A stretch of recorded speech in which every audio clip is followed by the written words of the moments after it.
The wind came from the north that morning, which was ordinary. What was not ordinary was the smell inside it. Marin Calloway stood at the highest point of her 3 acres at the crest of the south-facing slope, where the grass had already gone the color of old bone, and she breathed in slowly through her nose, the way her mother had taught her to breathe when the earth was trying to tell you something important. The cold had arrived early this year, ahead of schedule by 2 weeks at least, and the men in town had spoken of it the way they spoke of most inconveniences as a thing to be managed, complained about, and ultimately endured. They were not wrong about endurance. They were wrong about almost everything else. The smell was iron and dry stone, and something beneath both of those, something older and harder to name, like the inside of a root cellar that had been sealed for a generation. Marin had spent 35 years learning not to trust that smell. She had spent 35 years becoming the kind of woman a town like Harrow's Crossing found acceptable. Quiet, useful, unremarkable. And part of that work had been the steady, deliberate suppression of everything her mother had pressed into her before the fever took her in the spring of 1861. The smell made that work feel thin. It made 35 years feel like a single afternoon. She was 24 years old the last time the air carried this particular cold. The year was 1839, and she was living 40 miles east of where she stood now in a settlement that no longer existed because there was no one left to maintain it. Her father's house had been the finest in that settlement, 2 full stories, a real glass window facing west, a cast iron stove imported from Cincinnati at considerable expense. He had been proud of that house in the way men are proud of things that cost them something and look impressive from the road. When the storm came, the house had lasted 4 days before the cold broke through every wall, simultaneously filling the rooms with a creeping patient frost that moved like water finding its level. Her father had died on the 5th day, her elder brother on the 6th. 3 neighboring families went in the days that followed one by one like candles in a draft. She had not died because her mother dragged her fighting and weeping into the earth. Marin's mother, Evening Star, was Mandan, and she had built the shelter in September of that year without telling Marin's father what she was doing.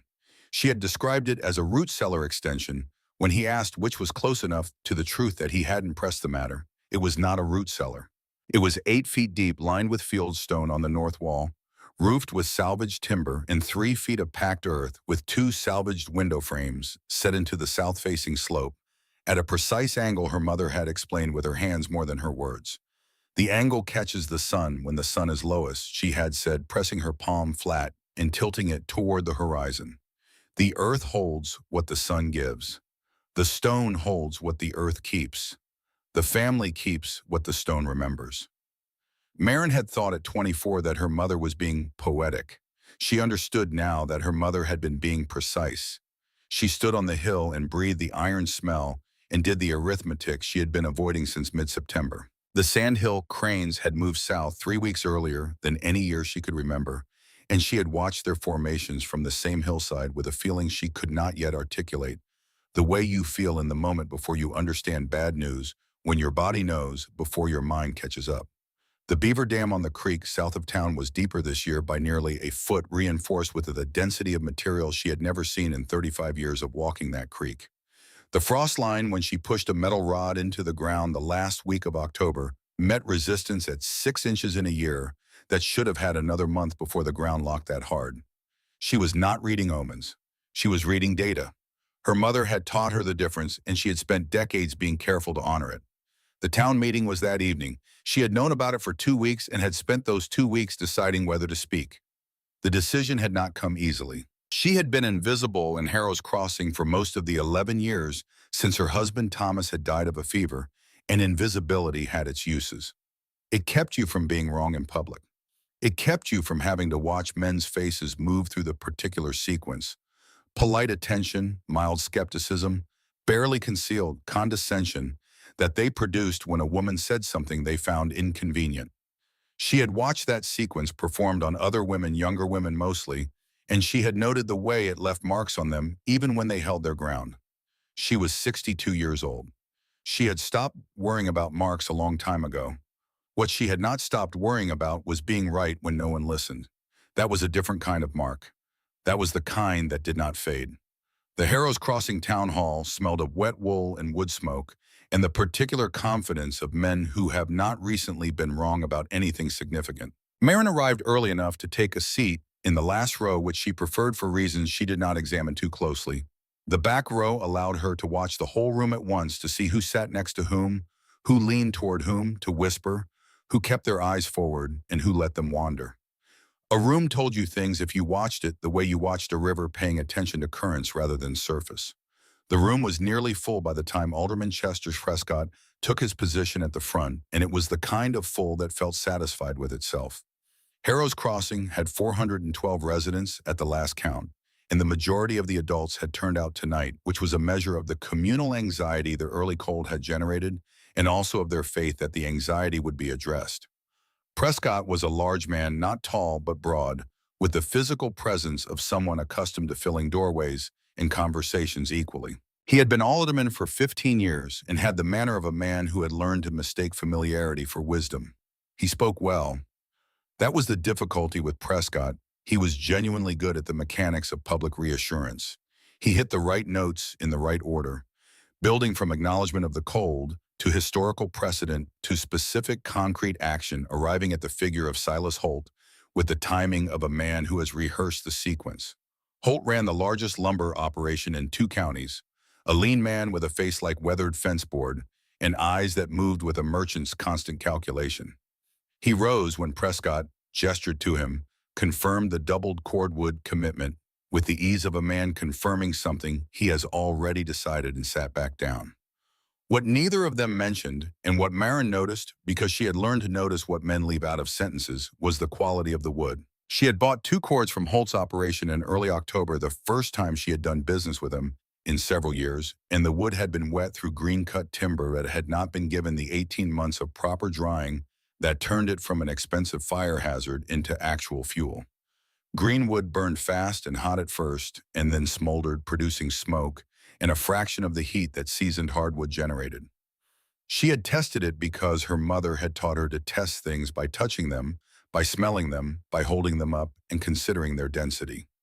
2 cords of Holt's wood would do the work of perhaps 1 cord of properly seasoned oak. She watched Holt's right hand move briefly to the inside pocket of his coat after he sat down, touching something there, a notebook from the rectangular shape of the movement. She did not know the specifics of his finances. She knew the gesture of a man checking a number he is trying not to think about. The room settled into the comfortable hum of a plan being received, well, the sound of people deciding that the problem has been handled and they can stop being afraid.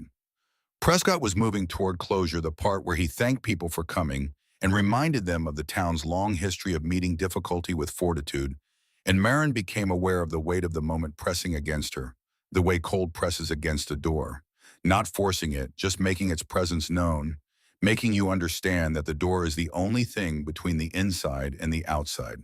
She stood up. The sound that followed was not silence exactly. It was the specific acoustic of a room catching itself mid-breath. Prescott's expression moved through 3 distinct phases in the span of a second: surprise, recognition, and then the settling of his features into the particular configuration men used when they were being patient with someone whose patience they expected to require. Mistress Calloway. His voice carried its own kind of weather, warm on the surface with something cooler underneath. Do you have a concern to share with the community? I have a warning. She kept her voice level and did not raise it because she had learned that women who raised their voices in rooms like this were heard as emotional rather than urgent, and she did not have time to navigate that particular misreading tonight. What has been proposed will not be enough. I am not speaking of the quantity of wood, though, that is also a problem. I am speaking of the nature of the shelter we are proposing to stay in. The room's quality of attention sharpened, which was what she had hoped for, and also what she had feared. She had it now. She had perhaps 90 seconds before she lost it to skepticism. She spoke of the signs the way her mother had taught her to speak of them, not as mystical portents, but as observable data, the kind of information that accumulated in a landscape over months and rewarded attention. The crane migration 3 weeks early, the beaver construction denser and deeper than any year in her memory, the frost line locking sooner than it should. She spoke of the temperature her metal rod had found at 6 inches and what that meant for what was coming. She spoke of 1839, not as a story, but as a reference point, the way you might cite a comparable storm to establish the scale of what she was describing. Then she described what needed to be built. The pit, 8 feet deep, south-facing slope, the thermal mass of the surrounding earth maintaining a survivable baseline temperature regardless of what the air above did. The glazed roof panel, angled to capture the winter sun low in the sky from November through February, hitting glass at 45 degrees and driving heat into the stone that lined the interior walls. The ventilation system, 2 pipes running in opposite directions using the basic physics of rising warm air to maintain circulation without losing the heat you had spent effort accumulating. The stone bench along the north wall hollow inside with the stovepipe running through its mass before exiting through the roof, a design that extracted every available calorie from a small amount of wood before letting the smoke go. She said the phrase thermal mass and watched several faces in the room process it the way faces process unfamiliar language, with a slight forward lean that was either interest or the precursor to dismissal. She could not yet tell which.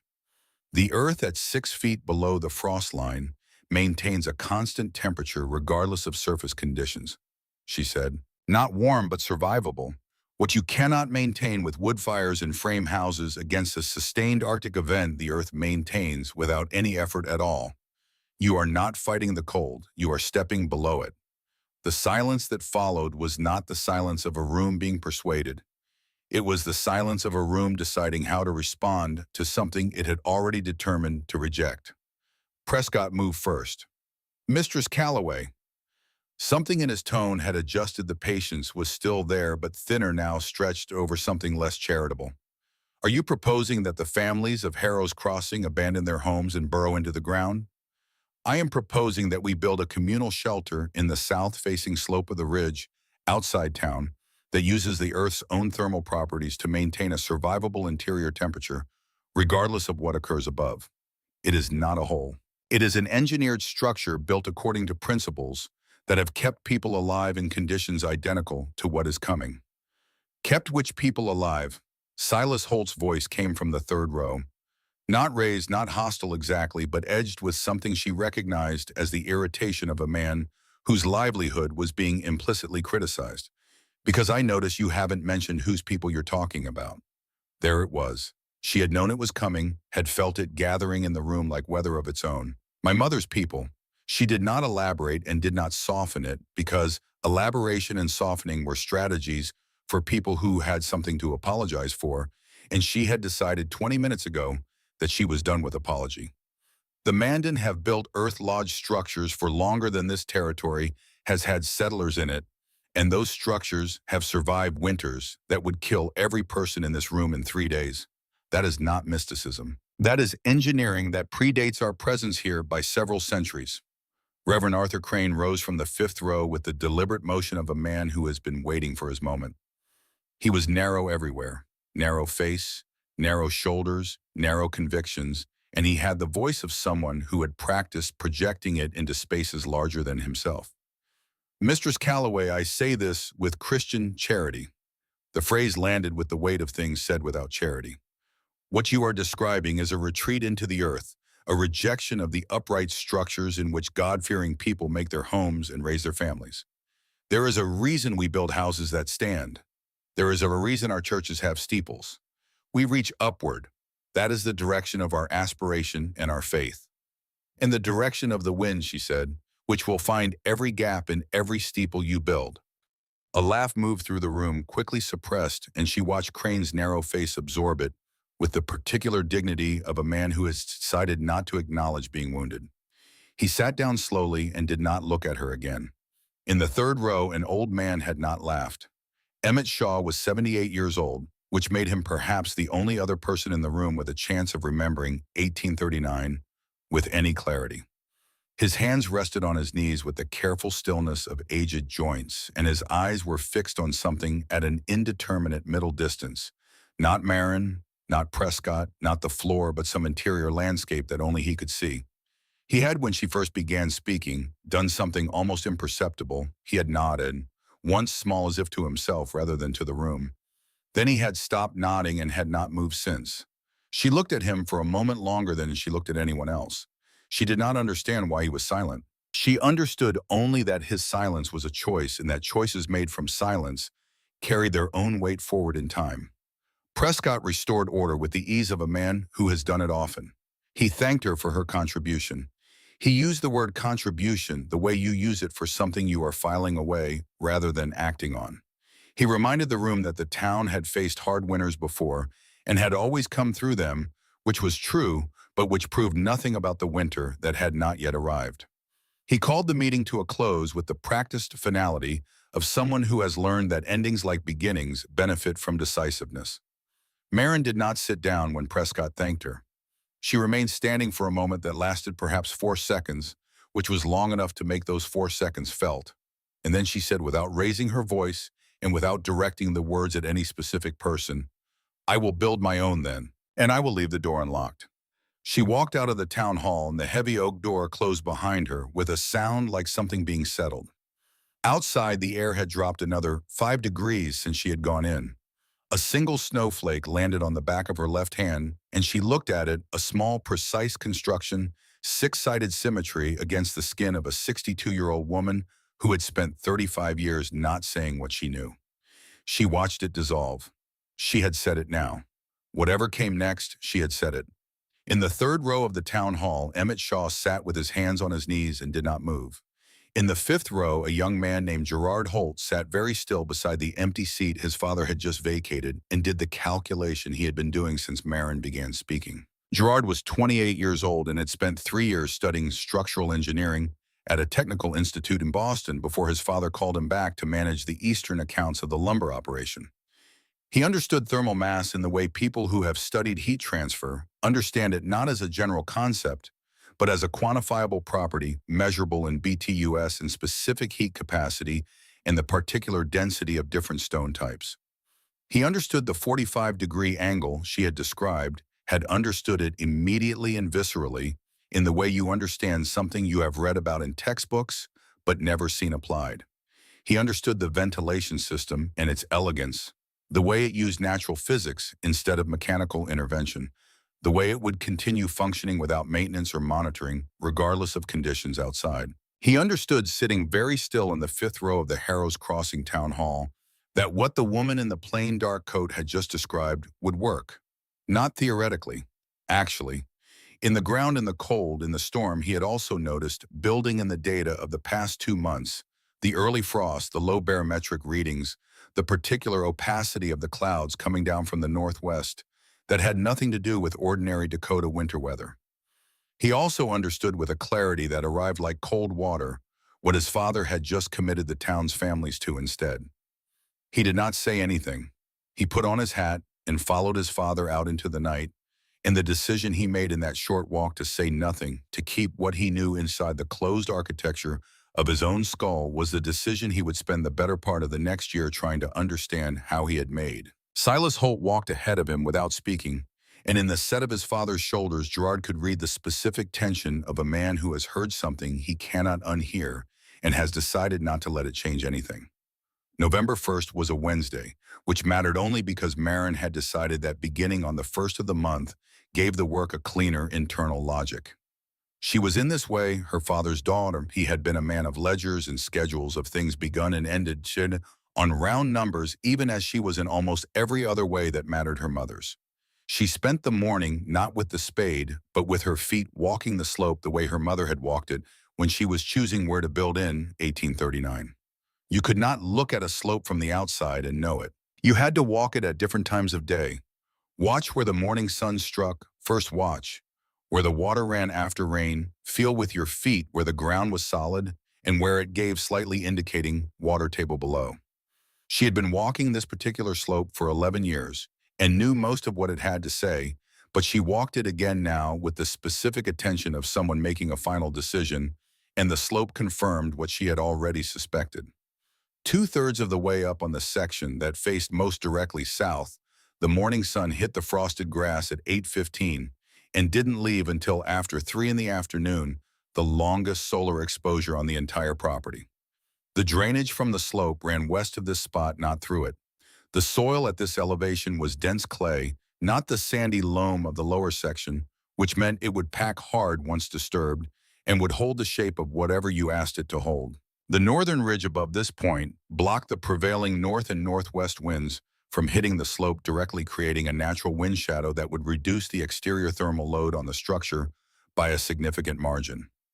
She drove her stakes and ran her twine, 24 feet east to west, 14 feet north to south, the same proportions her mother had used, refined across generations of Mandan construction through the kind of empirical iteration that academics called data collection and practical people called learning from what worked. She measured the diagonals to confirm the rectangle was true, adjusted one corner stake by 3 inches, and measured again. Then she picked up the spade. The first stroke into the October-hardened ground sent a shock up through the handle and into both wrists that she felt in her elbows and her shoulders simultaneously. The topsoil was locked roots interwoven with clay into a mat that was closer to concrete than earth in its resistance. She switched to the pickaxe after the first 20 minutes, breaking the surface open with overhead strikes that required her entire body weight coming forward and down, and then shoveling the loosened fragments into the wheelbarrow, and then walking the wheelbarrow to the downhill dump site she had staked 50 feet from the pit perimeter. Break, shovel, haul, dump. She did this for 4 hours. At the end of 4 hours, she sat down on the hard ground at the edge of what she had excavated and looked at it, 8 inches deep across perhaps a third of the rectangle. The kind of progress that, if you were trying to feel good about it, required a certain deliberate generosity of interpretation. Her right shoulder had a pain in it that she recognized as the specific pain of overused rotator cuff. She had had it once before, the year after Thomas died, when she had tried to keep up the woodshed in the barn and the house simultaneously on her own, and had pushed past the point where her body was capable of keeping pace with what she was asking of it. The pain was not debilitating. It was informational, the way all pain is informational if you are willing to receive the information without catastrophizing it. She looked at the town of Harrow's Crossing, below her a half-mile down the road, the straight lines of wooden houses, the white peak of Reverend Crane's church, the thick columns of smoke from the chimneys of families already burning through their winter wood at a rate that made a kind of cold mathematical sense when you understood how much heat a frame house lost through its walls per degree of exterior temperature differential. She watched the smoke for a moment. She watched the pale sky above the smoke, the low flat clouds that had the particular color she associated with a cold that intended to stay. The moment came then, and she let it come, rather than suppressing it, because she had found that suppressed moments accumulated interest and presented themselves later with less warning. It was simple and specific. She was 62 years old, and her shoulder was telling her something about the relationship between what she intended to do and what her body was currently capable of doing. And the gap between those two things was significant and real, and not going to be resolved by determination alone. She was one person. The pit needed to be 8 feet deep across 336 square feet. She had moved, by rough calculation, perhaps 40 cubic feet of earth in 4 hours. She needed to move approximately 2,700 cubic feet more. She sat with that arithmetic for a while. What came back to her was not a plan and not a motivation in any narrative sense of the word. What came back to her was a specific image, her mother's hands in the firelight of the Eartha Lodge, in the third night of the 1839 storm, stirring something in a clay pot with the complete and utter absence of drama, the way you do a thing when you have decided the thing will be done. Her mother had not been heroic in that moment. She had been present, and she had been practical, and she had kept moving in the specific way that keeping moving required, not because she wasn't afraid or exhausted or uncertain about how many more days the storm would last, but because the crock needed stirring, and tomorrow needed whatever today could do for it. Marin picked up the pickaxe. She worked until the light failed, which in late October meant 4:30 in the afternoon, and when she stopped, she had moved the excavation to 14 inches across the full rectangle. Her hands had 2 blisters that had opened and reformed as harder tissue already. Her lower back had opinions that she acknowledged and set aside. She had moved, by her estimate, just over 100 cubic feet of earth in a single day. It was not enough, and it was also something. The following morning, she was back at 7 before the frost had broken on the grass, and the rhythm of the work that would define the next 6 weeks began in earnest.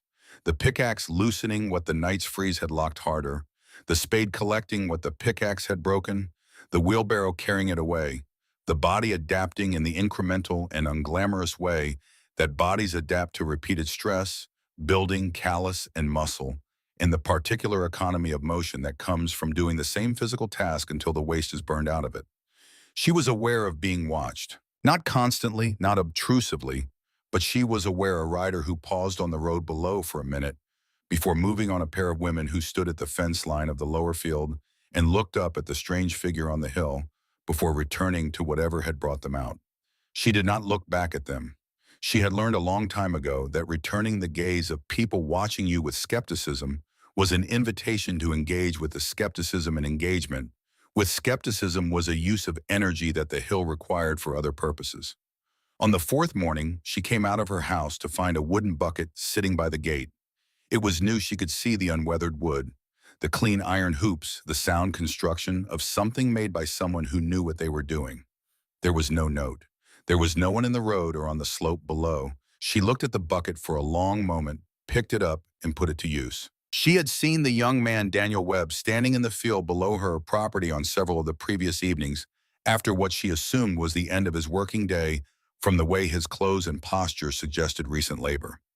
He was 22 or 23, she estimated, with the particular quality of stillness that belonged either to people who thought a great deal or to people who had learned that stillness was less costly than action. He never approached. He never called out. He simply stood and watched, and then he was gone. And the next evening, he was back. She had not determined what to do with his presence, so she had done nothing with it, which was frequently the correct response to uncertain data. The bucket was a different kind of data. It was a choice someone had made before dawn, leaving something of value and choosing not to be there when she found it. She understood this kind of gesture, the generosity that does not want to impose itself, that gives what it can and then removes itself from the equation so the receiver cannot feel obligated. She had made this kind of gesture herself at various points in her life. She understood that it was not weakness. She also understood that it was not yet courage.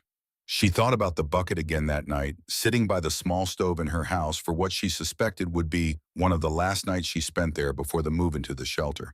She thought about what kind of person left a useful thing without explanation and what that person might or might not be capable of if circumstances changed. She had no answer yet. She filed the question away in the place she kept things she was not done thinking about. On the 12th day of excavation, she was below the root layer and into pure clay, which was harder but in some ways more satisfying. It came up in clean chunks rather than the tangled, resistant mass of the topsoil, and it packed into the wheelbarrow with a dense efficiency that made the hauling feel more productive. The pit was 4 feet deep across the full rectangle, which meant she had moved approximately 1,300 cubic feet of earth and was roughly halfway to the depth she needed.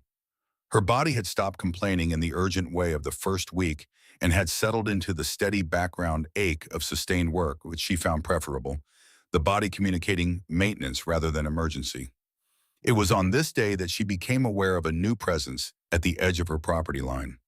Gerard Holt was not trying to conceal himself. He stood at the fence line with the posture of someone who had a right to be where he was, which technically he did. He was on the road, not on her land.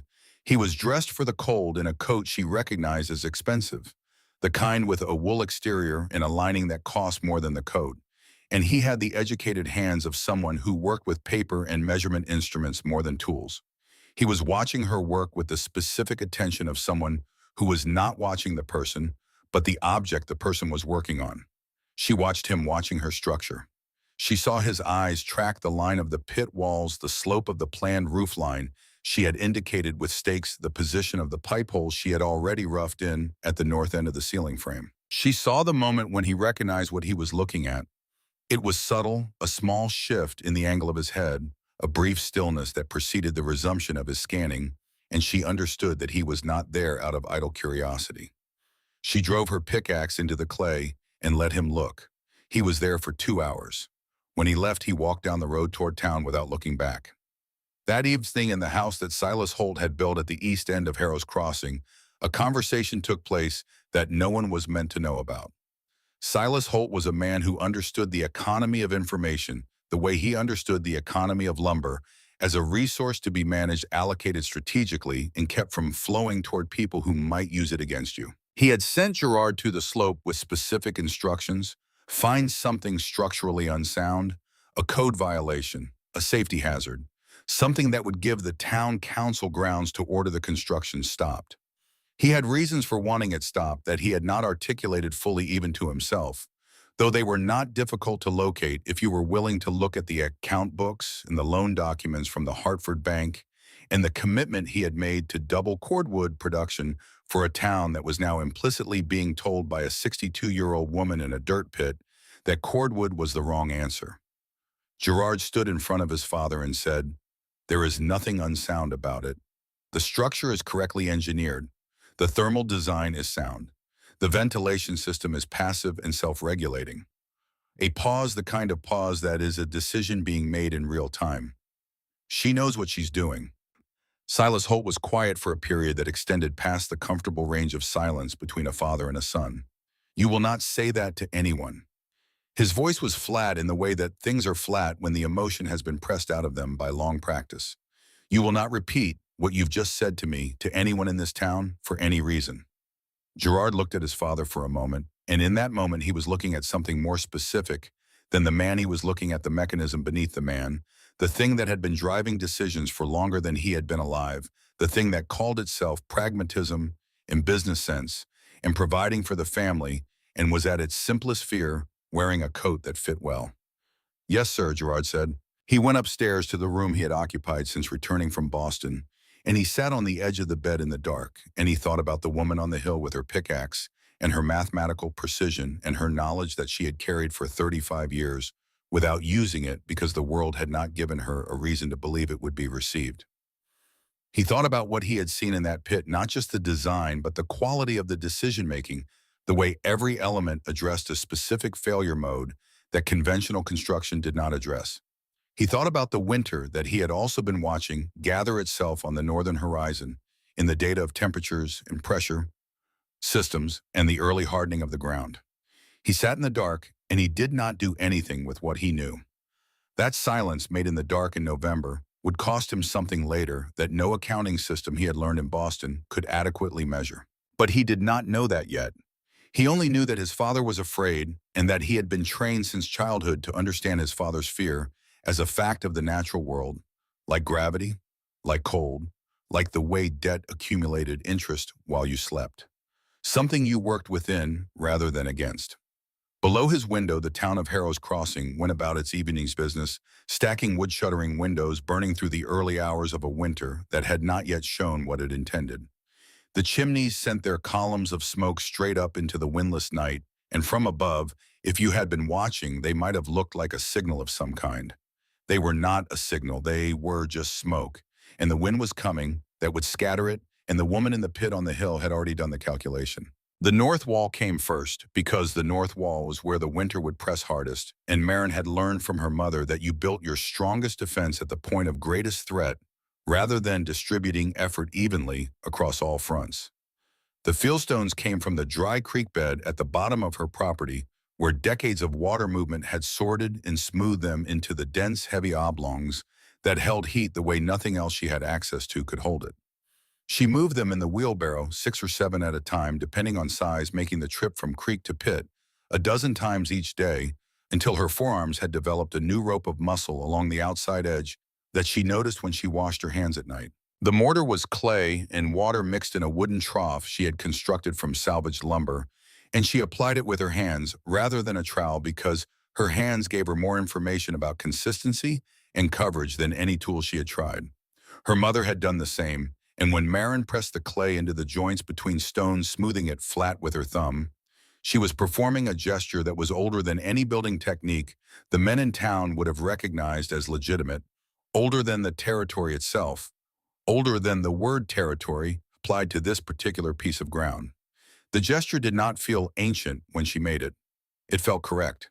She built the interior retaining wall against the north face 2 feet thick, which meant the combined mass of packed earth behind it and stone in front of it presented approximately 4 feet of thermal resistance to whatever the air on the other side decided to do. Every stone she set was heavier than it looked, and by the 3rd day of wall building, her back had moved past the stage of protest into something more fundamental, a deep structural fatigue that lived in the muscles flanking her spine and announced itself most clearly when she first stood after kneeling. She stood anyway every time, and the standing got marginally easier across the week, in the way that things get easier when your body finally accepts that the demand is not going away and decides to adapt rather than continue arguing. The east and west walls she packed and smoothed to a hardness that surprised her. The clay at this depth was dense enough that, once tamped and dried for a few days, it held the impression of her palm without crumbling. She tested sections of it by pushing with her full weight through both hands, and the wall gave nothing. It had become, in the language her mother had used, part of the hill rather than a structure placed inside it. And that was the distinction that mattered. A structure placed inside the earth fought the earth. A structure that became the earth was held by it. The roof was the problem she had been saving, not because she was avoiding it, but because she had been gathering the resources and the calculations, simultaneously running the numbers in her head during the long physical hours of excavation and wall work, refining the angles, checking the load math against what the timber she had available could actually support. The main ridgepole needed to span the full 14-foot width and carry the weight of whatever accumulated on the roof earth and snow, both in quantities she had to estimate conservatively, which meant assuming the worst winter she could construct in her imagination and then adding a safety margin on top of that. She had been watching the Aldersham property for 2 weeks, timing her visit for a day when the road was clear and the weather was holding and she had enough daylight left after the walk to do what she needed to do. The farm had burned 3 years prior in a fire that had started in the kitchen and consumed the house before the bucket brigade from town could do anything useful. The family was gone, moved back east to relatives, and the site had acquired the reputation of a haunted place, which Marin found useful in the specific way that other people's superstition was always useful to someone willing to be practical about it. It kept the salvage untouched. She left before dawn on a Wednesday in late November, pulling the two-wheeled cart she had modified with a rope harness that distributed the pulling weight across her shoulders and hips rather than concentrating it in her hands. The road was frozen solid, which made the cart easier to pull than soft ground would have allowed, and the 5 miles passed in a cold that was severe enough to keep her moving at a pace that generated sufficient warmth to make it manageable. The Aldersham site was exactly as she had expected, the house foundation still visible, the chimney standing like a monument to everything that hadn't burned, the charred timbers lying in the patterns they had fallen when the structure collapsed. She moved through the debris with the methodical attention her mother had taught her to apply to any landscape that contained things of value, reading the ground rather than reacting to it, building a map of what was present before beginning to take anything. The south-facing parlor windows had blown out early, as she had hoped. Glass in a fire frame either melts or exits the frame intact depending on timing, and the parlor windows had apparently exited. She found them under a layer of dead grass and early snow, 3 feet from the foundation line, 7 sashes in total, each measuring approximately 3 feet by 5 feet, with the glass still seated in the wood frame.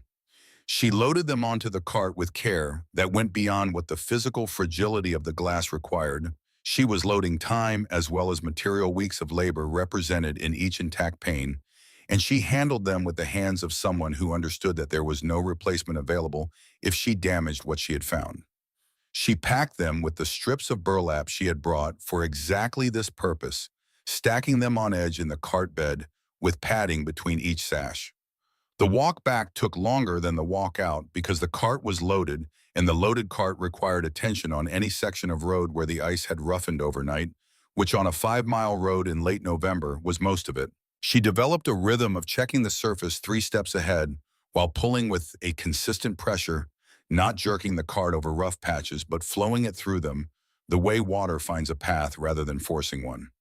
200 yards from her gate, the front wheel hit a section of road where the ice had formed over a rut she hadn't registered on the outbound journey. The cart lurched left, the harness pulled her sideways, and she had perhaps a third of a second to decide between going down with the cart and letting the harness go. She let it go. The cart went over.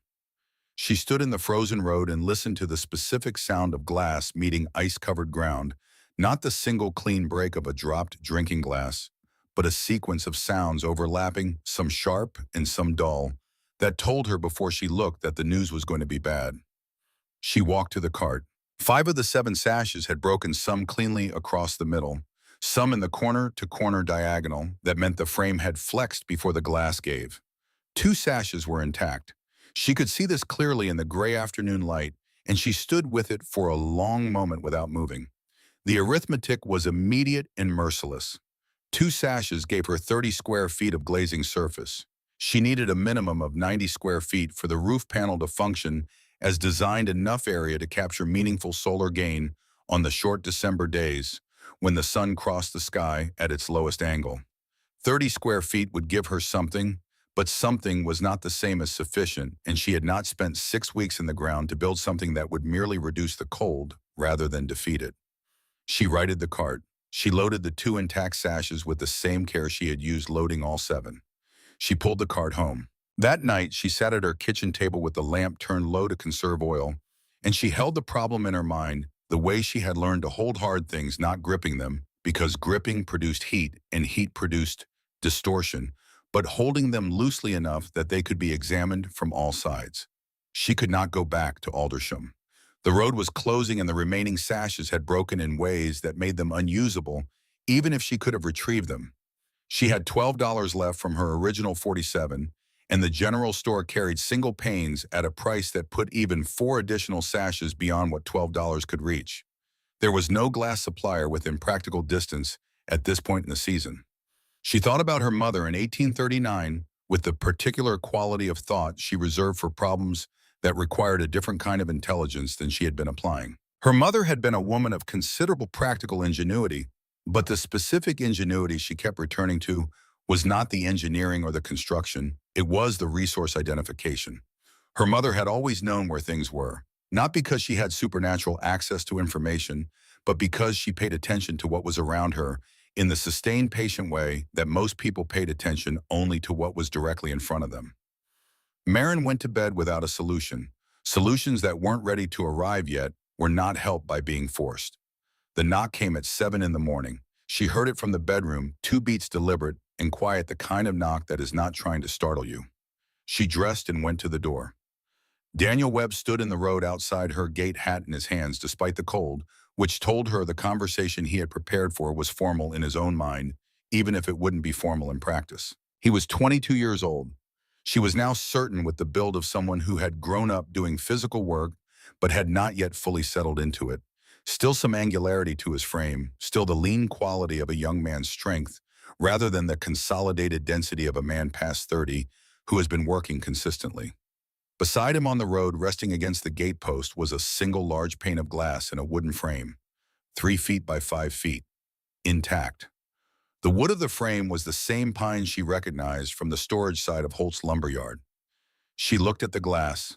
She looked at him.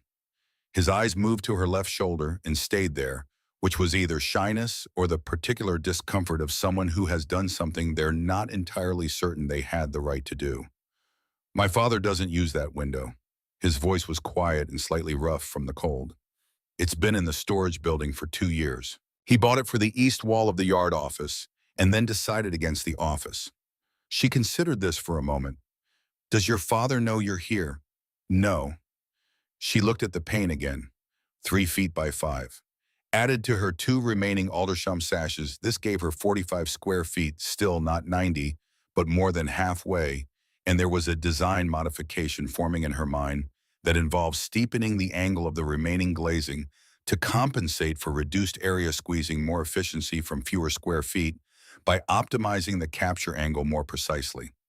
It would require adjusting 2 of the roof beams, which she had not yet set. It was solvable. "Come in," she said. "There's coffee." He came in and accepted the coffee with both hands in the way of someone who has been cold for longer than this particular morning. She waited because she had learned that Daniel Webb was a person who would arrive at his own words if given sufficient space, and that rushing him would produce less information rather than more. "Why do you help me?" Not hostile, genuinely asking. He was quiet for long enough that she thought he might not answer. "Then, when I was 8 years old, my grandfather died in the 3rd week of February. The family said it was God's plan. The minister gave a sermon about accepting the designs of providence." He turned the coffee cup in his hand, studying the motion. "I didn't believe it then. I still don't.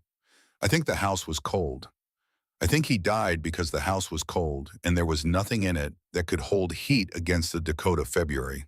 That's all I think it was." A pause. "I watched what you're building up there. I've been watching it for a month. I think you're right about all of it. She nodded. And you brought a window. I brought a window. It isn't enough, but it's enough to change the design from impossible to difficult. She set her coffee down. That's the only kind of problem worth having. He almost smiled. Not quite, but almost. She asked him because she needed to understand the risk he was taking. What happens when your father notices the pain is gone? Daniel met her eyes for the first time in the conversation. I'll tell him I broke it. He left 20 minutes later, and she stood at the window watching him walk back on toward town with his hands in his pockets. And she filed what she had learned about him in the category of useful certainties, a small category, but one she valued precisely because of its size. 2 nights later, the sound woke her at 2 in the morning. It was not a loud sound, and she might have slept through it if she had not been sleeping lightly in the way she had been sleeping since the construction entered its final phases close to the surface alert to anything anomalous. What she heard was the brief, sharp report of breaking glass, different in quality from the kitchen window, rattle that cold-induced expansion, sometimes produced different enough that she was out of bed and pulling on her boots before she had consciously identified what the sound was. She went to the shelter rather than away from it. The damage was in the upper left corner of the center Aldersham sash, a triangular break 2 sides roughly 8 inches, where something had struck the glass from the outside. The object itself was still there, a creek stone rounded approximately the size of a fist. It had not come from the creek bed on her property, which produced smoother, flatter stones. It had come from somewhere else. She looked at the stone for a long time in the lantern light. She looked at the angle of impact relative to the road below and the ridge above, and arrived at the most likely point of origin, which was the middle section of the road approximately 60 yards to the northeast. She looked at the light still visible in the Holt lumberyard at an hour when no legitimate business required illumination. She did not have proof. She had geometry and probability and the knowledge that men who feel threatened by something they cannot control sometimes do small, violent things to it rather than reconsidering their position.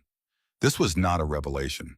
It was a confirmation of something she had already understood about the specific combination of fear and pride that she was working against. She made pine pitcher the next morning, a process her mother had taught her that required collecting the crystallized resin from the pine trees on the north edge of her property, heating it carefully in a small pot until it liquefied, and mixing it with rendered fat and a small amount of powdered charcoal to improve its adhesive properties and reduce its brittleness in cold. She applied it to the broken corner in layers, pressing strips of heavy cloth into the hot pitch, letting each layer cure before adding the next. When she finished, the repair was not invisible, but it was sound. The corner would hold. It would not hold the same way glass held, but it would hold against wind and snow, and the ordinary pressure of weather was what she needed it to hold against. The other kind of pressure, the kind delivered by a thrown stone in the dark, she addressed differently. She made a point of working visible hours near the glass sections of the roof for the next several days, not ostentatiously, but consistently, in the way that a lighthouse does not shine in any particular direction, but is simply present and illuminated. The lamp in the Holt yard was not lit past midnight again. The roof framing went up in the first week of December, and it was the most physically dangerous work she had done, which was a category with considerable competition by that point in the project. She was working alone with timber that required 2 people to position safely, which meant she was working with ropes and levers and the calculated application of momentum rather than with assistance using physics to substitute for the second person she did not have. The ridgepole went up in a process that took 4 hours and left her with a deep bruise across her left shoulder where a rope had slipped and the timber had swung into her before she got the load back under control. She stood under the recovered pole and breathed through the pain and did not allow herself to consider what would have happened if the slip had been half a second later or the timber had been moving with slightly more velocity.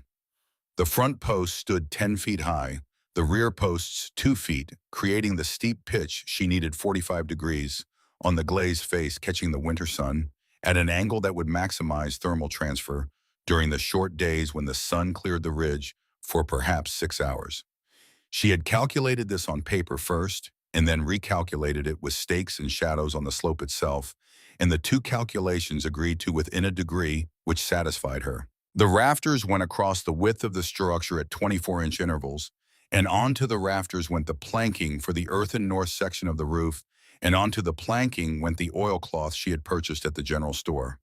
With the last of her construction budget, and onto the oilcloth went 3 feet of the excavated earth she had been piling downhill for 6 weeks, hauled back up now in the wheelbarrow and tamped into place with the flat of the spade. The structure from the north and from above disappeared into the hillside. This was not incidental. This was the design. The glazed section she installed on a Thursday, working from below, with the ropes she had rigged through blocks she had anchored to the ridgepole, raising each sash into the tilted frame she had built at the 45-degree angle, and securing it with the wooden battens she had prepared. She caulked every joint with the pine pitch mixture, working in the cold with chilled hands that she warmed periodically against her coat, pressing the pitch into the gaps until each seam was sealed, and she could hold her palm flat against the glass and feel no movement of air against her skin. The modified design, 3 sashes instead of 6, the angle adjusted to 48 degrees to compensate for the reduced area, gave her a glazing panel that was smaller than originally planned and engineered more precisely than the original would have needed to be. She had spent 3 evenings calculating the solar gain numbers by hand, working in the margins of one of Thomas's old account books, because she had no blank paper. And the numbers told her that the steeper angle, in combination with the highly reflective snow cover she was expecting, would actually deliver comparable daily heat gain to the larger, shallower panel she had planned. The limitation had required a solution that was in the end superior to the original. She thought about this for a moment when she finished the last caulked seam.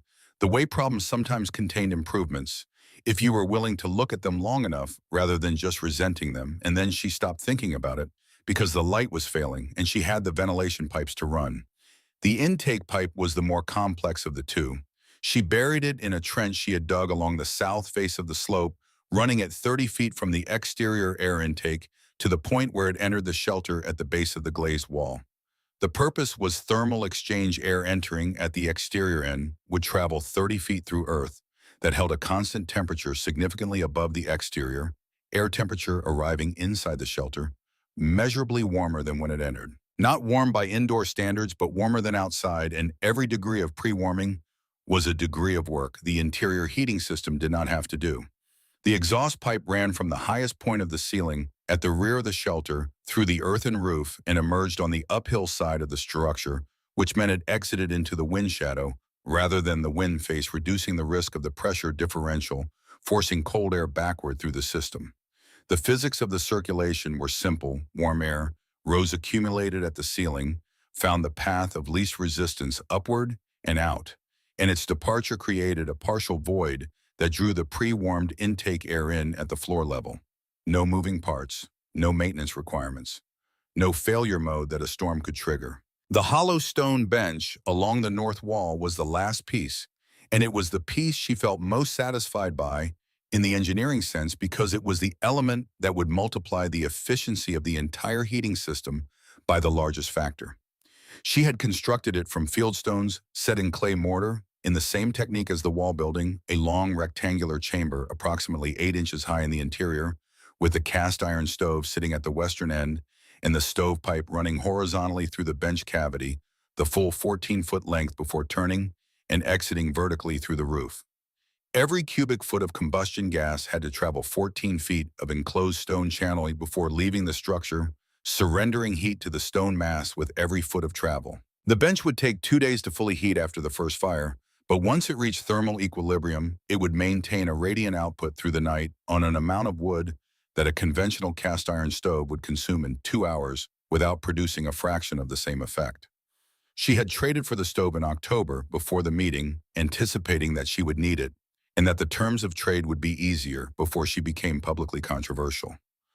Martha Finney, the blacksmith's wife, had a talent for practical transaction, divorced from social judgment. She needed winter mending done. Marin needed a stove, and the exchange was conducted over coffee one afternoon without any discussion of town politics or earth shelters or what the neighbors would think. Martha Finney's opinion of Marin Calloway was not recorded anywhere because Martha Finney kept her opinions in a place they were not available to the public, which was an organizational system Marin had considerable respect for. The final inspection took place on December 10th, 2 days before she had planned, and one day after the second significant snowfall of the season had deposited 8 inches on the ground and made the exterior temperature a sustained 12 degrees Fahrenheit. She went through the structure systematically, the way her mother had gone through it in 1839, testing seams with a dampened finger to feel for air movement, checking the mortar joints for any separation that the freeze-thaw cycling had opened, confirming the operation of both ventilation pipes by holding a strip of cloth near each opening, and watching for the movement that indicated airflow. Everything held, everything worked. She stood in the completed shelter in the middle of the day, with no fire burning and no lantern lit, and looked at what the winter sun was doing through the angled glass above her. It came in at the shallow angle of December light, hitting the north stone wall directly, and spreading across the floor in a band of pale warmth that was genuinely warm against her palm when she held it flat to receive the light. The interior temperature without any supplemental heat was 53 degrees Fahrenheit. Outside it was 12. The difference was 41 degrees maintained by physics rather than fuel. She did not allow herself to feel triumphant about this because triumph was an emotion that belonged to finished things and the work was not finished. And also because triumph at the completion of preparation was a way of borrowing emotional satisfaction from a future that had not yet been paid for. What she allowed herself to feel was something smaller and more precise, the particular satisfaction of a calculation that had checked out when tested against reality, which was the only place calculations ultimately mattered. Alderman Prescott made his official visit on December 12th, arriving at the edge of her property in the late afternoon, with the careful posture of a man who has prepared his expression in advance. He stood at the boundary of her land and delivered his assessment in the official register he used for civic communications. The structure was an eyesore. The council accepted no liability for any harm it might cause her. He was noting his objection for the record. He was thorough and complete, and utterly disconnected from the object he was objecting to, in the way that people are disconnected from the things they have already decided about. Marin looked up at him from the bench where she was checking the stovepipe connections. Her face was dirty from the clay work, and her coat was the old one she used for the heaviest labor, worn through at one elbow and repaired with a leather patch. She said without hostility and without apology, "I am not asking for your approval, Alderman Prescott. I never was." He left. She watched his back as he walked down to the road, the set of his shoulders carrying something she recognized as the specific discomfort of a man who has issued a pronouncement and received in return not argument, not deference, but simply the information that the pronouncement was irrelevant. It was the most efficient kind of disagreement because it required no maintenance. On December 15th, with the exterior temperature at 8 degrees and falling, she moved her possessions into the earth lodge. Her mother's trunk, which contained the things she could not replace, a bundle of correspondence in her mother's handwriting in Mandan, a small piece of worked quill work that had belonged to her maternal grandmother, Thomas's pocket watch, that she never carried but could not part with a daguerreotype of her 2 children, taken in 1868, that she looked at less often than she wanted to. Her books, 7 of them, which represented both her library and her philosophy about the sustainable weight of possessions. Her food stores packed in the clay pots she had been filling since August with the dried and preserved products of the summer garden.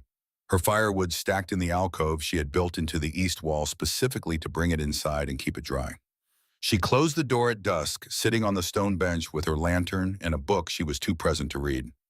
The wind was beginning to pick up outside. She could hear it at the ridge above, moving with a new quality of seriousness, a pitch change from the autumn wind that everyone in this territory learned to recognize as the prelude to something purposeful. Inside the shelter, the air was cool but not cold, sitting at 51 degrees in the fading warmth of the day's solar gain. She did not light the stove. She sat in her coat and read 3 pages of her book and listened to the wind increasing and thought about the people in the wooden houses below her burning through their cordwood at a rate they had not planned for, in structures that were losing heat faster than the fires inside them could replace it, with a confidence that had been manufactured in a meeting room and would be tested by something considerably less forgiving than a meeting room. She thought about Emmett Shaw, who had nodded and been silent. She thought about what he knew and what had kept him from saying it. She put the book down and sat with the lantern and the stone and the quad, and she was not afraid. She was something more complicated than afraid. She was holding the weight of being right in a situation where being right conferred no protection on anyone who had not listened to her, and that weight was not triumphant and not comfortable, and not something she had language for exactly. She was also warm. On December 18th, 3 days after she had moved in, she woke at 5 in the morning to a silence so complete it had a physical quality like pressure against the eardrums. The wind had stopped. Not diminished, stopped with the totality of something that has gathered itself before a final effort. She looked through the glazed roof at the sky. Even in the pre-dawn darkness, she could see it. The sky to the north had a different character than night sky, a low, massive darkness that absorbed light rather than containing it, moving with the deliberate totality of a geographic feature rather than a weather event. She got up and put 3 logs in the stove and closed the damper to its most efficient setting and checked every seal in the structure with her hands in the cold air. She filled her water containers from the barrel she kept inside. She laid out her food stores in the order she would access them. She sat down on the warm stone bench and opened her hands in her lap and breathed. The storm arrived not as snow, but as a change in the fundamental nature of the air outside a transformation so rapid and complete that within minutes of the first gust, the exterior conditions were no longer a version of cold she had any prior experience of. The temperature dropped 10 degrees in the first 10 minutes by the outdoor thermometer she could read through the glass. The wind loaded from the northwest at a sustained force that she felt through the earthen walls, not as sound exactly, but as vibration, low-frequency pressure that the mass of the structure absorbed and distributed and ultimately held against without yielding. The glass above her sank briefly in its frame as the first real gust hit it, then settled. The angle deflected the wind rather than resisting it, another of her mother's principles, the one about not meeting force directly when redirection was available. The snow, when it came, was not the soft falling kind. It was horizontal and fine, and it hit the glass like thrown sand, and then slid down and off the steep angle and began to build a drift against the front of the structure that Marin watched accumulate with something approaching gratitude. The drift would add insulation. The insulation would hold the interior temperature higher. The storm was working for her even as it worked against everything below. She put water on the stove. She waited. In town, the storm arrived in the houses of Harrow's Crossing as an invader finds a house with unlocked doors, not by forcing entry, but by entering through every gap simultaneously, patient and distributed, working along the path of least resistance through every section of clapboard siding, where the chinking had dried and cracked every window frame, where the glazing compound had shrunk with the autumn cold, every place where 2 boards met imperfectly, because boards always met imperfectly, and in ordinary winters, the imperfection was tolerable. Silas Holt's house was 2 stories of Dakota fir construction, built 9 years ago with the best materials his operation had produced at the time, which meant it was better than most houses in Harrow's Crossing, and worse than it needed to be for what was happening now. The walls were 2 inches of exterior board, plus an air gap, plus 2 inches of interior board, and the air gap, which builders sometimes filled with sawdust or newspaper for additional insulation, had been left empty because Holt had decided the cost of filling it was not justified for a house at this latitude. The empty air gap transferred cold with an efficiency that a material with actual insulating properties would have moderated significantly. He sat in his parlor on the first night of the storm and watched his cast-iron stove consume wood at a rate he had not planned for. The house was cold despite the fire in a way he did not initially understand, and then understood too well. The fire was generating heat, substantial heat, but the walls were radiating it outward faster than the fire could replace it. The physics were straightforward and did not care about his plans. His cordwood, stacked high and confident against the south wall of the barn, was burning at 3 times the rate he had budgeted for. Gerard sat across from him and said nothing. He had been saying nothing for 6 weeks in the specific way that men say nothing when what they know is too expensive to speak. He watched his father's face in the firelight and saw the moment when the arithmetic arrived, when Holt calculated the rate of consumption against the supply on hand, against the duration of the storm, and arrived at a number that changed the quality of his expression from inconvenienced to alarmed. In the church, Reverend Crane knelt on frozen floorboards and prayed with the specific intensity of a man who has exhausted his other options. The church had no residential heat source. It had the large central fireplace and the bodies of congregants, and with the storm keeping everyone inside their own homes, the fireplace was the only warmth available, and it was losing. He prayed not because he believed prayer would alter the thermodynamics of the situation, but because prayer was the action available to him, and he had nothing else to offer the night except his presence in it. He thought kneeling there about the woman on the hill with her mother's knowledge and her mother's hands and the 41-degree differential she had produced from physics and stone. He thought about the word pagan, which he had used in a public meeting to dismiss an engineering principle, and the thought was not comfortable. In the house at the east edge of town, the O'Connell family had burned their last cord of wood before midnight of the second day.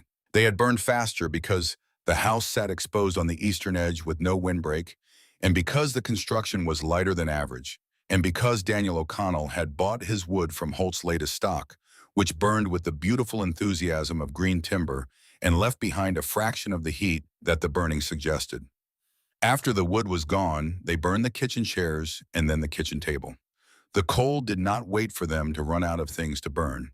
It came in while they still had furniture left, settling into the corners, and the spaces between people who were trying very hard to share what warmth their bodies produced. On the morning of the fourth day, Emmett Shaw was found in his chair.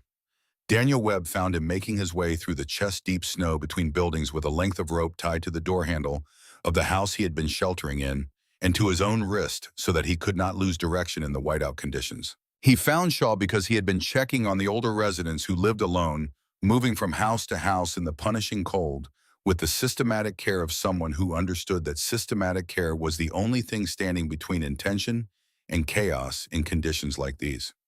Shaw was seated in his armchair by the fireplace, which had gone cold sometime in the night. His hands were in his lap, and in his right hand, closed loosely, in the particular relaxed grip of a person who has died quietly rather than struggling, was a folded piece of paper.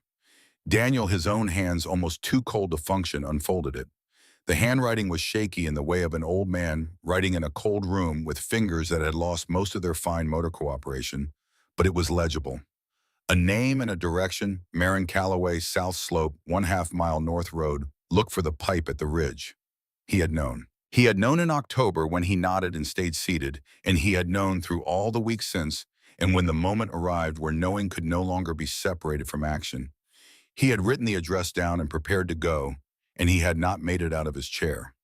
Daniel stood in the cold room with the piece of paper and the old man and the silence, and something reorganized itself inside him, in the way that things reorganize when the cost of inaction becomes visible and specific and sits in an armchair in front of you with its hands in its lap. He put the paper in his pocket. He found Prescott in the town hall, which was functioning as a gathering point for the families whose houses had become untenable. 8 people in the building as of that morning, burning the last of the hall's cordwood in the main fireplace, the interior temperature hovering at 22 degrees despite the fire. Prescott was standing near the window with the posture of a man who has been standing near things rather than doing them, and when Daniel came through the door with ice on his coat and Emmett Shaw's piece of paper in his hand, and the expression of someone who has made a decision, Prescott straightened slightly in the way of a man recognizing that the moment has shifted.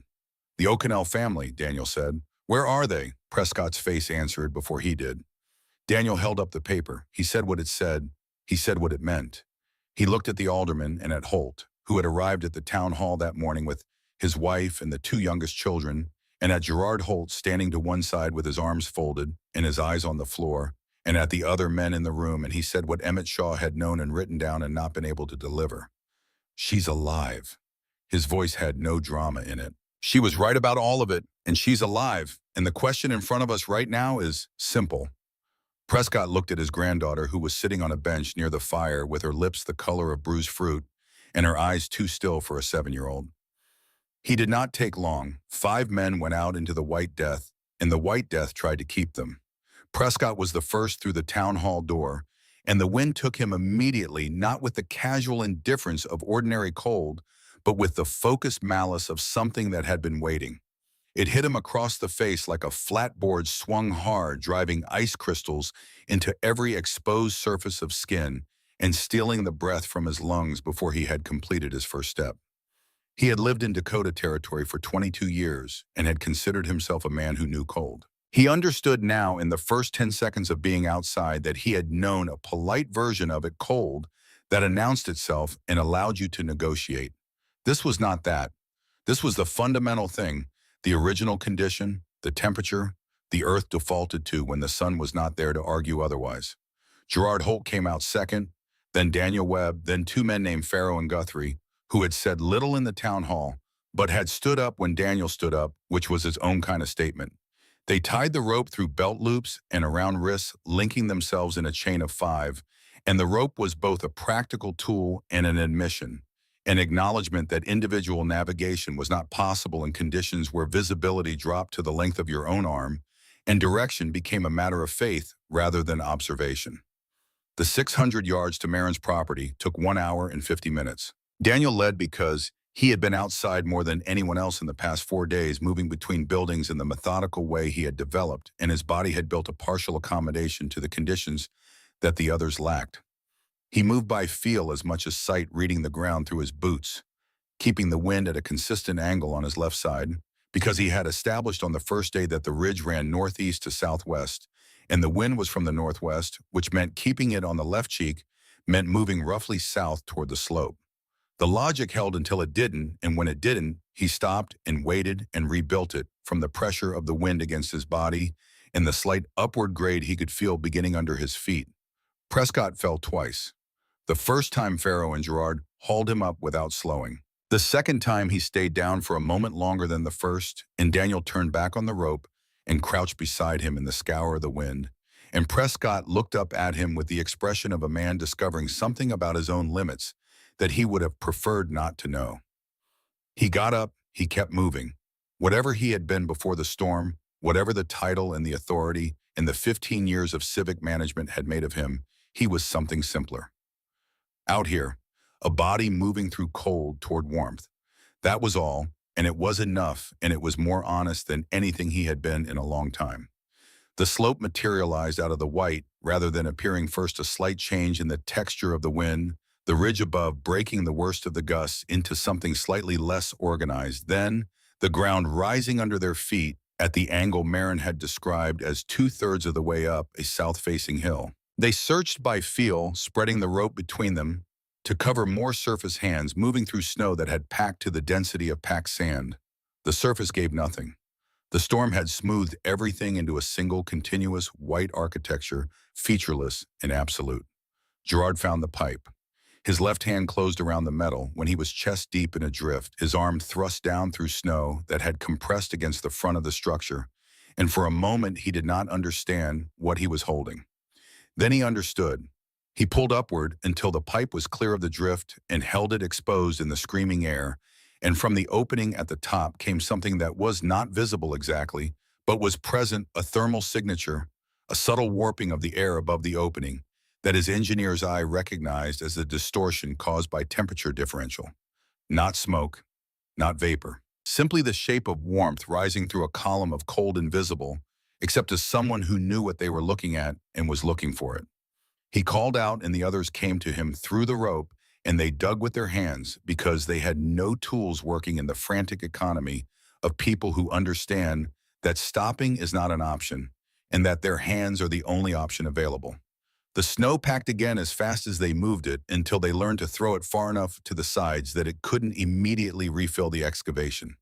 They uncovered the top edge of the glass. First, the angled surface had shed most of the accumulation, leaving it relatively clear beneath the overburden of the drift. Then they dug down along the front face of the structure, following the angle of the glass, down to where the door frame should be, and the snow in this section was packed 10 feet deep from the drift that had built against the south face across 4 days of sustained 70-mile-per-hour wind. They dug a tunnel rather than an excavation, a narrow passage just wide enough for a man's shoulders descending steeply toward where the door had to be. It was the most primitive construction any of them had ever performed, pressing the tunnel walls smooth with their bodies as they went, the snow holding its shape under the pressure of their movement. Gerard went first because he had the engineer's instinct for what the structure beneath the snow would look like and where the door would be relative to the pipe he had found.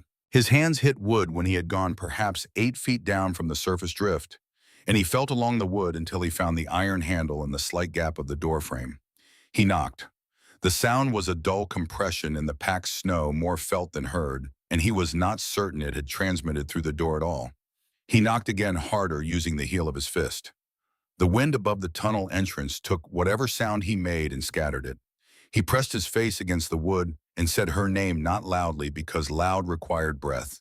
And breath in this cold was a resource to be managed, but clearly directly into the grain of the door. The silence on the other side lasted long enough that he felt the specific cold of hope beginning to fail. Then a sound came through the wood, a scraping deliberate, the sound of a bolt being drawn back from the inside. The door opened inward, and the air that came through the opening was not the blast of a heated room, but something more patient. Warmth that had been sitting in stone and earth for weeks, slow accumulated and durable, the kind of temperature that did not spike and did not fade, but simply held like a kept promise. It smelled of pine smoke and clay, and dried herbs and something savory that required a moment to identify as food actually being prepared, which none of them had smelled since the storm began. Marin stood in the doorway with a lantern at her side, its light falling across her face and the space behind her. She was wearing her everyday wool dress and a shawl over her shoulders. No coat, no hat, nothing that suggested she was defending herself against anything. Her face had the composed quality that Gerard had observed on the slope in November, the quality of someone whose internal weather was not determined by external conditions, but there was something else in it now. Not surprised because she had told them she had been expecting them, but a careful attention, the kind you apply to something that is both anticipated and serious. Her eyes moved across each of them in the quick assessment of a person with medical knowledge evaluating damage. They stopped on Gerard for a fraction longer than on the others, and in that fraction, he understood that she knew who he was and what his father had sent him to do in November, and possibly what had been thrown through her glass in the night. The fraction passed, she opened the door the rest of the way. They came in one at a time, Prescott first at Daniel's gesture, then Guthrie, Farrow, Gerard, and finally Daniel himself, who pulled the insulated door shut behind him and threw the bolt and stood for a moment with his back against it, breathing. The shelter was 60 degrees. After the temperature outside 60 degrees was not a comfortable room temperature. It was a different category of experience. The body's interpretation of 60 degrees when it has been at negative 38 for 2 hours was not warmth exactly, but the cessation of dying which registered in the nervous system as something close to grace. Prescott made a sound he would not have made in any other context and sat down on the stone floor because his legs had made the decision for him, and Guthrie was shaking with the full-body tremors of a circulatory system reasserting itself after sustained thermal stress. Farrow sat against the east wall and closed his eyes. Marin worked without commentary. She knelt in front of Prescott first and removed his boots with the practiced efficiency of someone who has treated cold injuries and knows that speed matters more than gentleness at this stage. His toes were white to the second joint on 3 of them, which meant the tissue had been without circulation long enough to be at risk, but had not yet reached the stage where the damage was definitive. She packed his feet in dry cloth from a stack she had prepared and elevated them on the bench and moved to the next person. She checked Gerard's hands, which were the worst of the group. He had been digging longest and had lost sensation in the fingers of both hands before they found the door. She pressed the pads of his fingers firmly between her palms and held them, and the pain that came back with circulation was the clean pain of recovery rather than the dull pain of loss, which was the distinction that mattered. She said nothing while she worked. He said nothing either. The space between them held what both of them knew without requiring it to be spoken. Daniel had gone to the bench beside the small stove and sat with his knees up and his head back against the warm stone, and his eyes open, staring at the angle of the glazed roof above him, where the storm light, gray and violent, pressed against the outside of the glass without entering. She went to him last and put the back of her hand against his forehead, and whatever she found there seemed to satisfy her because she moved to the pot on the stove and began ladling soup into cups. When everyone had been assessed and attended to and was holding something warm in their hands, she sat down on the bench at the stove end and looked at them, 5 men in various states of recovered and recovering, filling a space that was not large, surrounded by the evidence of 6 weeks of solitary work and 35 years of solitary knowledge. She was 62 years old, and she had not slept more than 5 hours in any night since the storm began, sleeping lightly against the possibility of exactly what had just happened. And the tiredness was in her face in the way that tiredness lives in the faces of people who have been managing it rather than surrendering to it. Prescott looked at her over the edge of his cup. His face had changed from what it had been at the town meeting in ways that went beyond the physical damage of 2 hours in the cold. Something had been removed from it, not just the authority which had been a performance anyway, but the layer beneath the authority, the certainty that had been the foundation for the performance. What was left was a face that looked like it had recently been introduced to itself for the first time.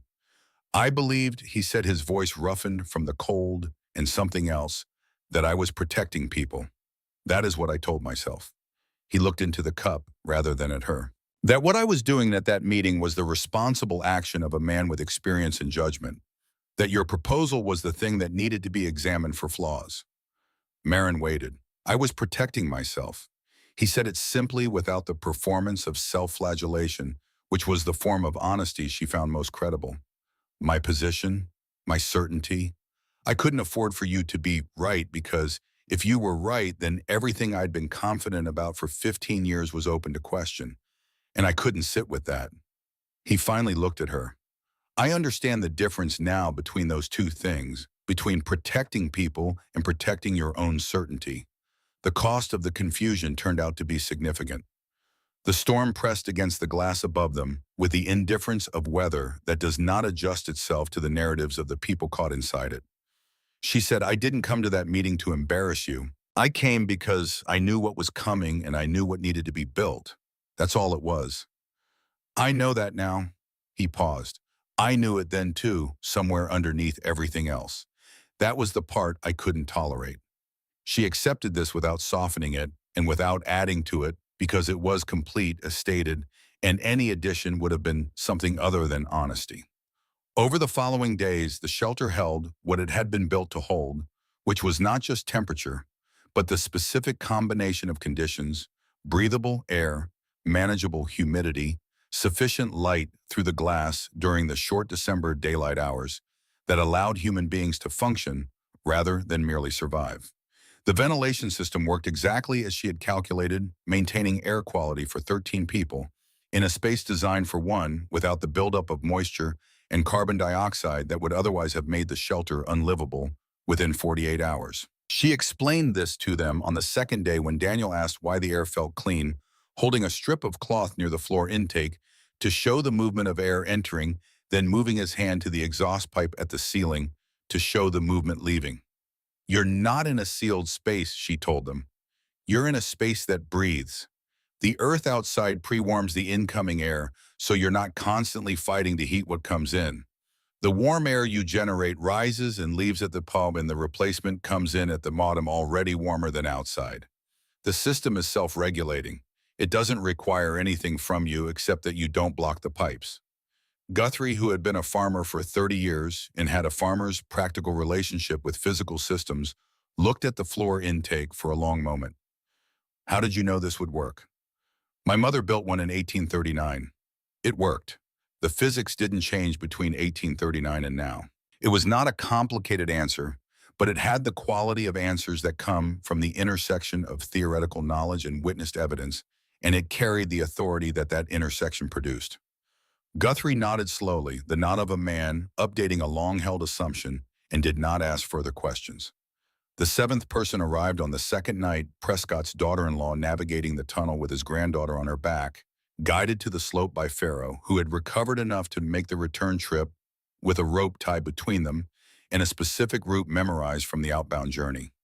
The child, 7 years old and frightened past the point of crying, was placed directly on the warm stone bench and given soup and did not speak for several hours. When she did speak, she asked if the house in the ground was going to fall down, and Marin told her that houses built the right way did not fall down, and that this was a house built the right way, and the child accepted this with the empirical directness of a child who has recently been given a great deal of reason to prefer truth over reassurance. 6 more people came over the following 3 days in pairs and small groups guided by the rope system that Daniel organized and maintained with the methodical competence he applied to everything, the total rising to 13, the space growing dense and warm, with the particular intimacy of people who have stopped performing for each other because the performance has become too expensive to maintain.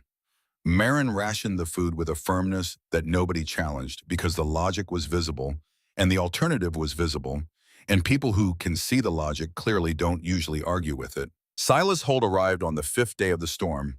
He came alone, which was the detail that surprised her, not because she had expected him to come with someone else, but because she had expected, if he came at all, that his arrival would be accompanied by some preparatory construction, an explanation, a justification, something that allowed him to present himself as a person arriving rather than a person being delivered. He had none of that.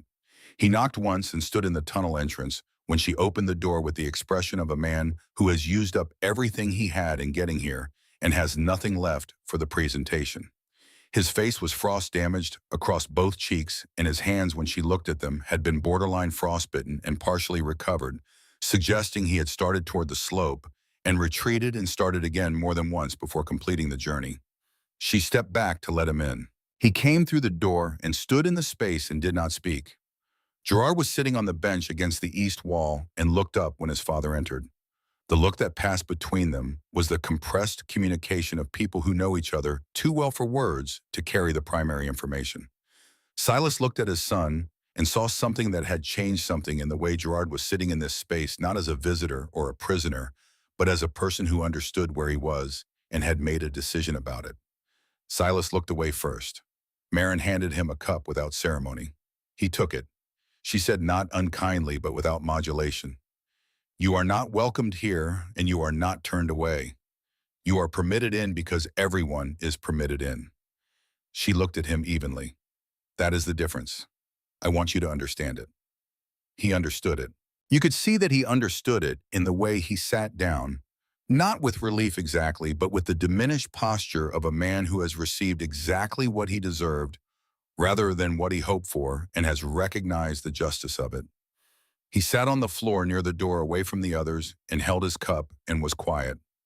On the sixth day, during the long hours when the storm still held, and the light through the glass was the flat gray of sustained cloud cover, Reverend Crane sat beside Marin on the bench with his hands folded in his lap and was quiet for a long time before he spoke.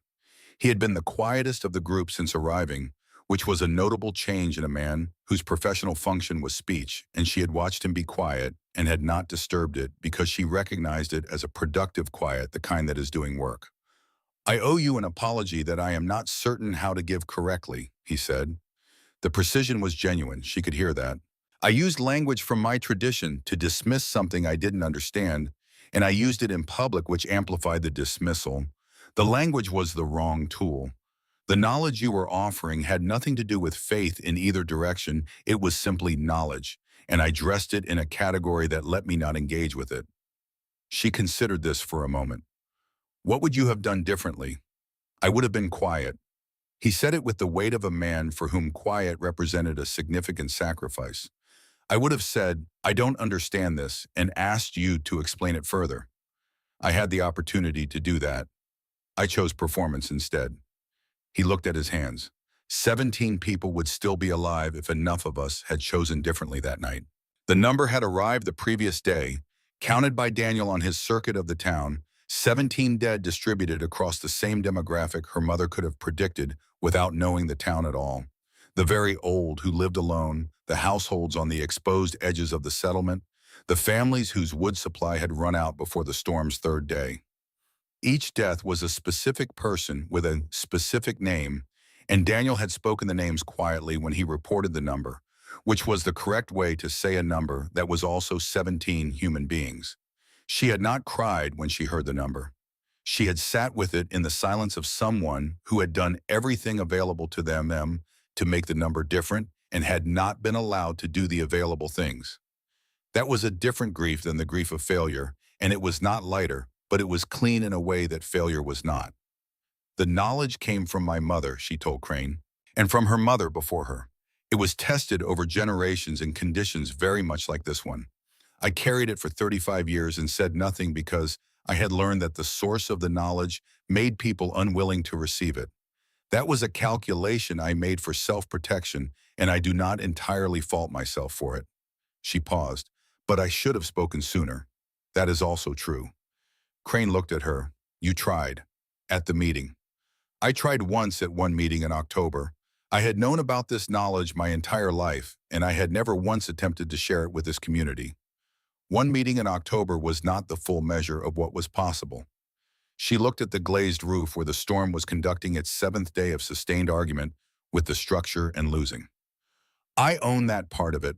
The storm broke on the morning of December 25th, which was a date that no one mentioned for its symbolic content because there was too much actual content to manage.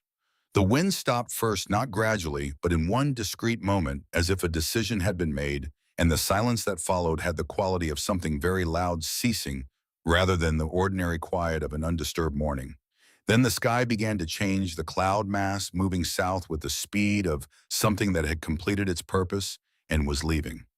Marin went out first alone, climbing through the tunnel they had maintained across 7 days of occupation, emerging into a world that had been remade so completely that the process of recognizing familiar landmarks required a full minute of standing and looking. The snow was shaped into forms that had the abstract quality of a landscape that had never contained human habitation.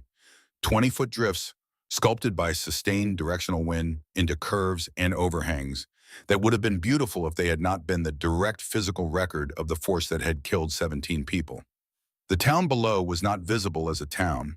It was visible as a set of geometric shapes interrupting the smooth surface of the snow, some of them still recognizable as rooflines, others buried to their peaks. The sun was out, thin and pale and precisely positioned. It was past the winter solstice now, and the arc of its transit across the sky was at its lowest, and the light it produced had the quality of light that is doing its best rather than light that is sufficient. It hit the glazed roof panel behind her, and she could feel, even standing in the open air, the warmth coming off the glass that had been collecting solar gain since the angle of the sun had cleared the ridge an hour before. She stood in the cold and breathed it, not the iron and stone smell of the approaching storm, but the clean mineral cold of aftermath air scoured to its simplest components. She breathed it and let it fill her lungs completely, and breathed it out and felt the completeness of having been right about the most important thing she had ever been right about, and also the weight that being right in this particular way always carried the weight of the 17 names on the other side of the calculation. The search began that morning. They organized in the way that Daniel organized things, which was to say clearly and without wasted motion, dividing the town into sections and moving through them systematically, calling out at each door before forcing it if the calling produced no response. Most houses produced survivors, cold-depleted, frightened people who had made it through by burning furniture and wearing everything they own and sleeping in human piles for shared warmth. The losses were concentrated in the places the data had suggested they would be concentrated, and each one was a name rather than a statistic.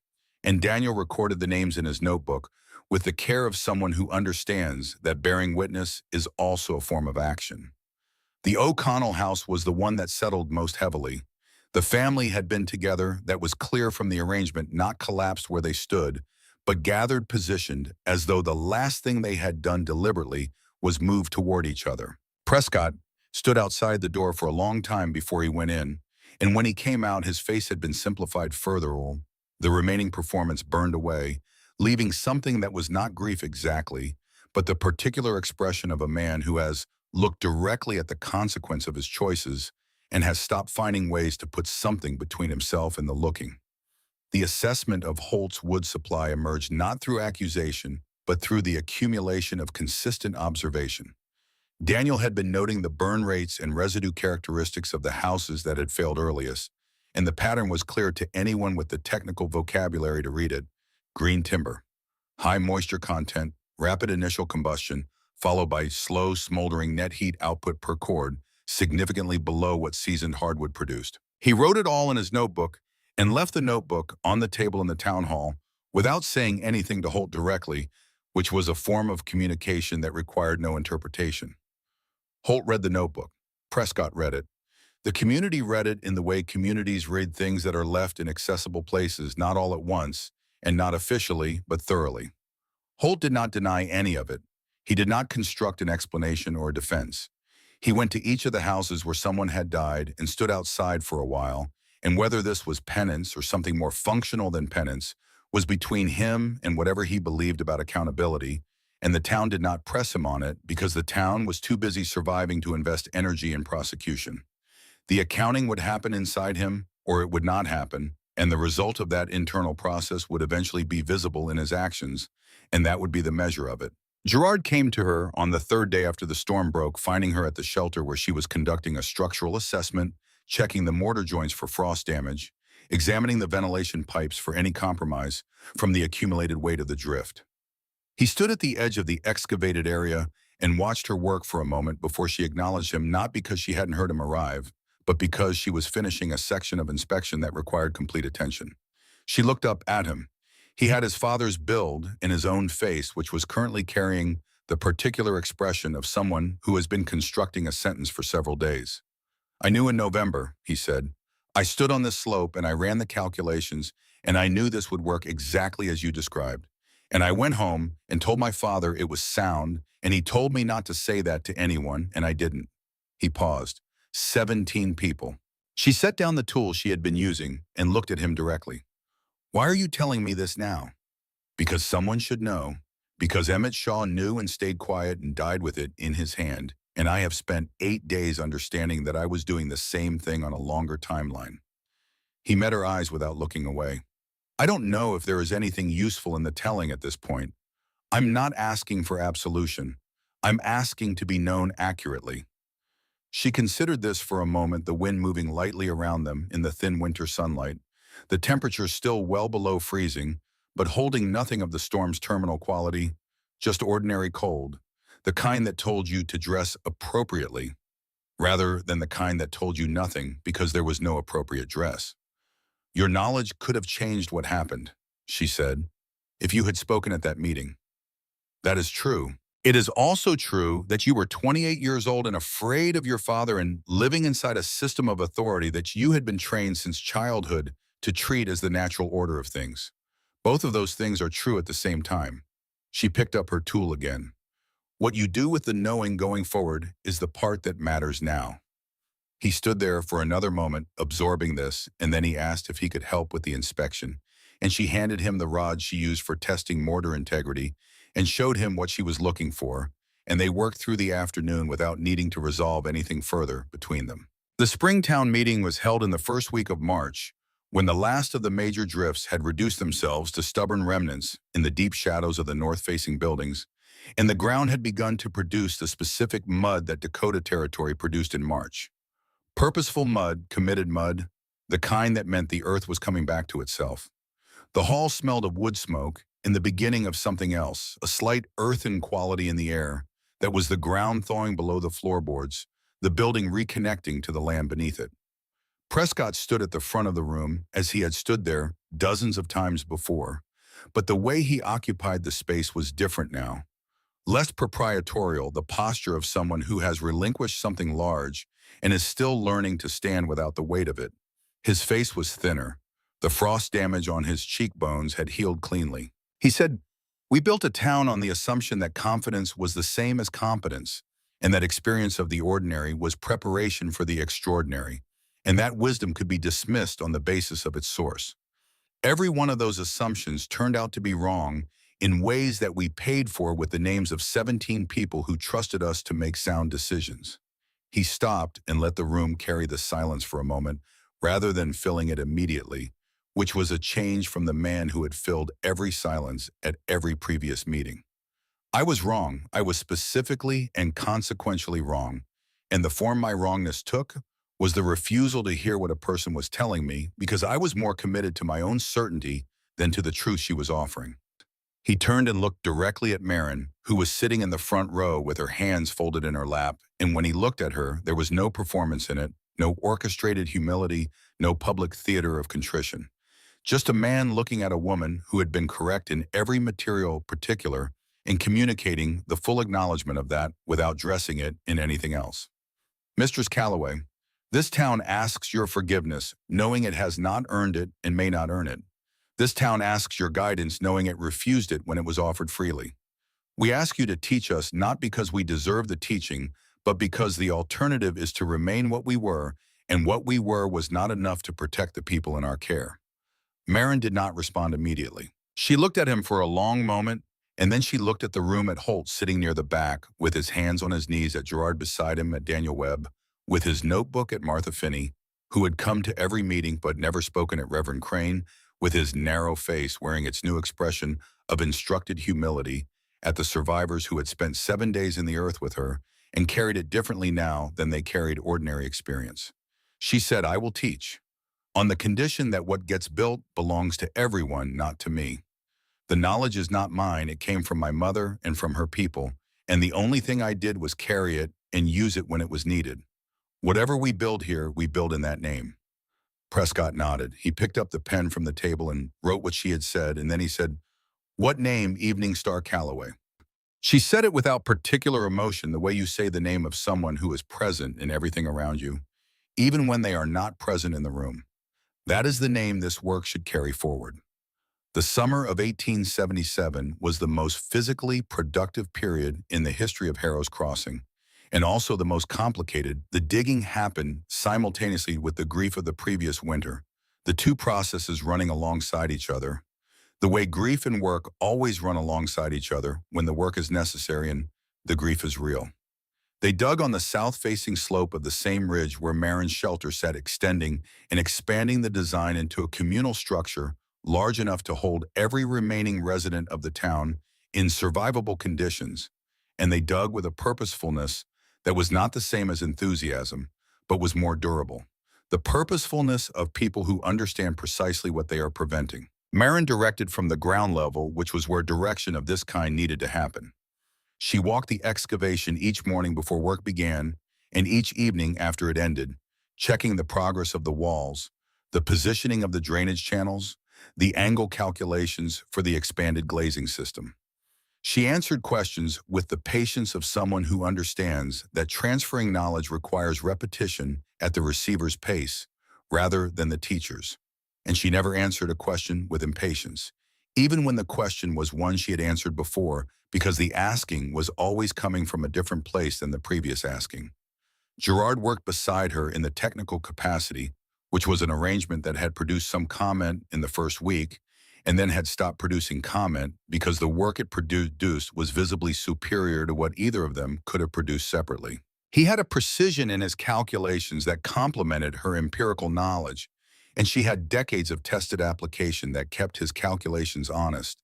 The conversation between them was the conversation between theory and practice, and it produced structures that held both. Daniel recorded everything in his notebooks, which were filling up with dimension sketches and material specifications, and the kind of detailed documentation that allowed knowledge to survive the people who carried it. Silas Holt worked on the labor crews hauling stone and mixing mortar, and doing the kind of sustained physical work that he had not done personally for many years. He worked without complaint and without seeking recognition for the working, which was appropriate since the recognition was not available, and he knew it. His presence on the crews was a form of restitution that could not be completed, but could be continued indefinitely, and he seemed to understand this, that he was not working toward a moment when the account was settled, but toward a way of living with an account that would not settle.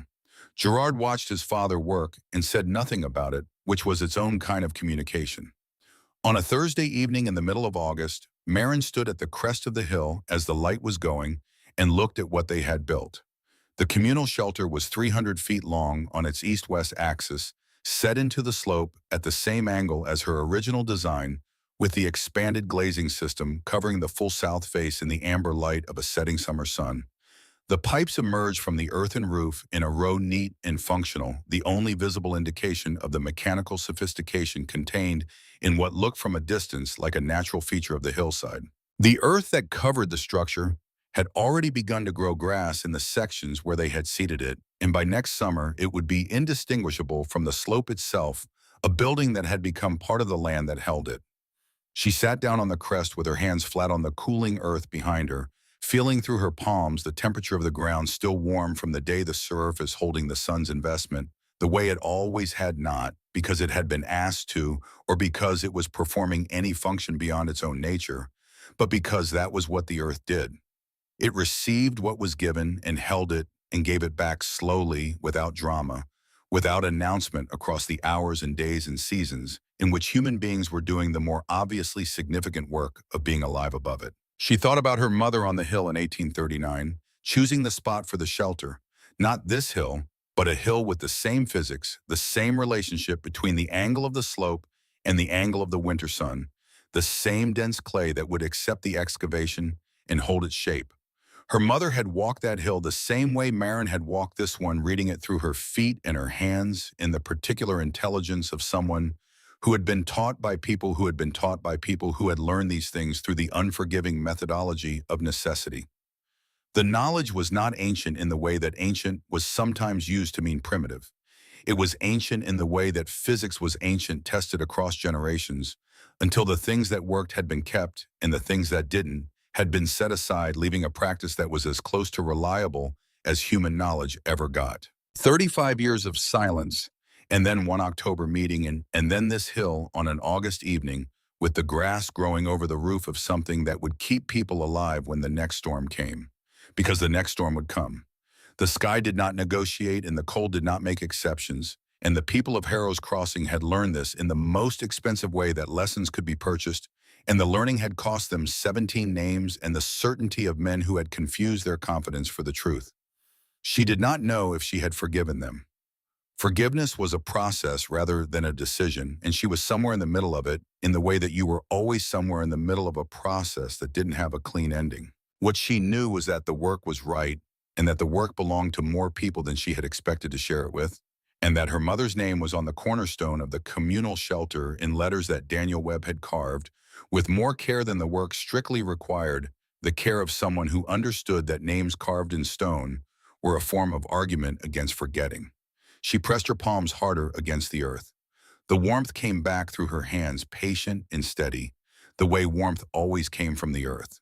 Not quickly, not dramatically, not in the sudden burst of a fire built against the cold, but continuously from the vast, slow reserve of everything the ground had accepted and held.